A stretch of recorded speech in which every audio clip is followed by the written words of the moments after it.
আসসালামু আলাইকুম রহমতুল্লাহ।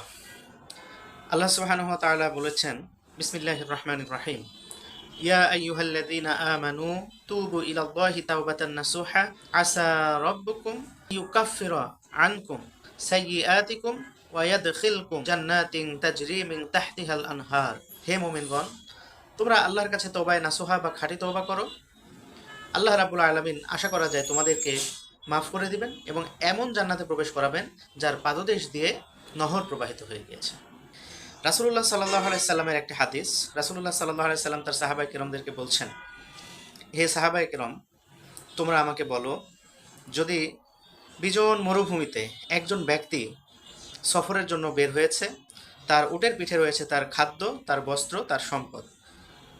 সে ঘুম থেকে ওঠার পরে যখন দেখলো যে তার উটটি তার পাশে নাই, তখন তার মনের অবস্থা কেমন হবে? সাহাবায়ে কিরামগণ বললেন, ইয়া রাসূলুল্লাহ, সে তো হতবিহ্বল হয়ে যাবে, সে ভয়ঙ্কর দুশ্চিন্তার মধ্যে নিমজ্জিত হয়ে যাবে। এরপরে রাসূলুল্লাহ সাল্লাল্লাহু আলাইহি সাল্লাম বললেন যে সেই ব্যক্তি যদি কিছুক্ষণ পরে দেখতে পায় তার মালসহ উটটি ফেরত এসেছে, তাহলে তার মনের অবস্থা কেমন হবে? সাহাবায়ে কিরামগণ বললেন যে সীমাহীন আনন্দে উদ্বেলিত হয়ে যাবে ব্যক্তিটি।